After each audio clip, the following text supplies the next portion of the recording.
Can you make money with student accommodation? What are some of the pros and cons of investing in student property?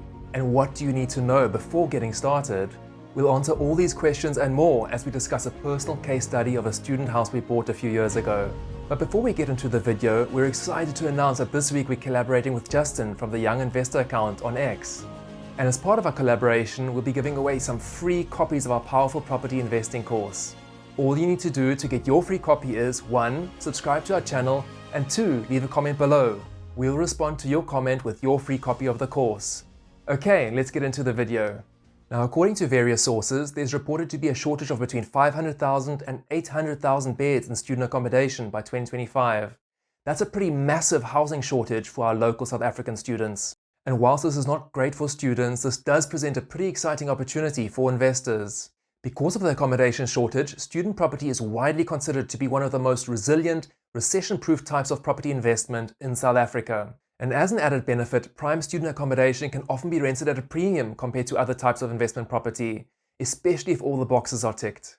It goes without saying that when it comes to student properties, location is pretty important. Students want accommodation that is within walking distance of the university, shops, entertainment, and other day-to-day facilities. And if you get this right, you'll likely never go a day without a tenant, especially if you invest in one of the student hotspots where there's a critical housing shortage. So let's jump into our case study to really dig into the practical considerations when buying a property for student accommodation purposes. The property in question is a 4-bedroom family home located just a few hundred meters away from a popular university in our old hometown. The house was on the market for R1,195,000. Our local agent at the time was aware that we were interested in dipping our toes into the student market, so they jumped at the opportunity to show us this beautiful old house, which was in an ideal spot for students. We viewed the property the very next day, and it was immediately clear that it had enormous income generating potential. We knew that the house had 4 large bedrooms, so that was already 4 income streams locked in. But in addition to that, the house had an enormous lounge and dining area, which could easily be converted into 4 additional spacious bedrooms with some simple drywalling. And this meant 8 separate streams of income from one property. If that wasn't enough, the property had an enormous garage space, which we could easily convert into 2 separate flats at some stage in the future. So needless to say, we were seriously excited by the potential that this property offered. But before we could take any concrete steps to acquire it, there were several things we needed to think about. Was there sufficient communal space to keep the students happy? Well, the house had 2 large undercover verandas, a sizable kitchen area, a beautiful swimming pool, and a small separate seating area. So yes, all good on that front. Were there sufficient facilities for 8 separate students to live comfortably? Well, we had a large outside laundry, multiple washing lines, several secure parking spots on the property, and some storage space. We then checked the local municipal regulations for policies around shared dwellings like this. The regulations stated that for health and hygiene reasons, 1 bathroom was required for every 4 occupants. We had 2 bathrooms for 8 tenants, so that was perfect. We also determined the minimum square meter allowed per individual per room, and since our smallest room was 50% bigger than the legal limit, we were covered there. We then needed to consider the local bylaws to determine if student accommodation was in fact lawful in the area, and in addition to that, we identified dozens of nearby properties that were set up for student accommodation to be sure that a precedent had been set. And that all checked out. It was thus time to run the numbers. The first objective was to determine how much capital would be required to acquire the property and make the necessary renovations. After carefully inspecting the property and pricing the required repairs and alterations, we ended up with a projected renovation cost of around 100,000 Rand. In the end, the final bill came to around 81,000 Rand. We were planning on putting in a non-negotiable offer of 1,115,000 Rand, which was 80,000 Rand less than list price. So we used this figure as the basis for our purchase calculations. Bond and transfer costs would therefore amount to around 50,000 Rand. In the end, we managed to negotiate a discount on these costs, resulting in the final figure being only 43,000 Rand. And we wanted to put down a deposit of 115,000 Rand on this deal, which suited us for tax reasons. The total capital requirement for the deal, including purchase and renovation cost, was therefore around 250,000 Rand. And we were planning to fund this through refinancing one of our existing properties, so it wouldn't cost us a cent out of our own pocket. Powerful, right? Next, we needed to calculate the expected monthly income and expenses. Our market research revealed an expected rental of between 2,500 and 3,500 per room, depending on the size and specs of the particular room.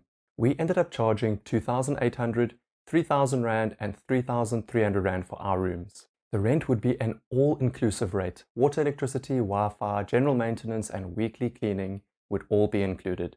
After plugging in all our figures on our spreadsheet and accounting for all other monthly costs such as the bond installment, rates, insurance and rental agent commission, we had a monthly surplus of over 5,600 Rand. Now bear in mind that with student accommodation, it is often the case, at least in less popular student towns, that leases run on an 11-month cycle. In other words, you'll only get rent for 11 months of the year, with the property being empty on the 12th month due to students being on holiday. Even after factoring that in, we were still expecting an annual surplus of almost 50,000 Rand. And remember, that's with only 8 rooms occupied. Phase 1 of our plan was simply to partition off the lounge to get the 4 extra bedrooms. Phase 2 would come later, with the building of 2 additional flats in the garage for a total of 10 rooms on the property. So our return would be even better in future.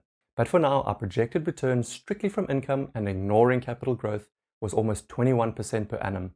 And with a positive cash flow of over 5,000 Rand per month, this was more than enough to pull the trigger on the deal. Of course, the beauty of a deal like this was that we could experience some vacancies throughout the year and still be cash flow positive. In other words, even if not all the rooms were let at all times, we'd still make a good profit.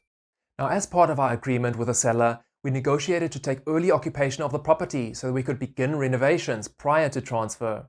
It must be said that there is some risk here, since you're outlaying capital on a property that is not yet yours.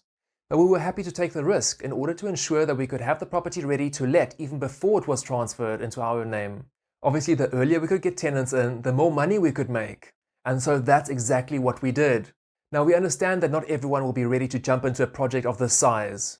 But don't worry, student accommodation comes in many different shapes and sizes. From single-tenant bachelor flats to multi-tenant shared apartments, there are simpler options for new investors.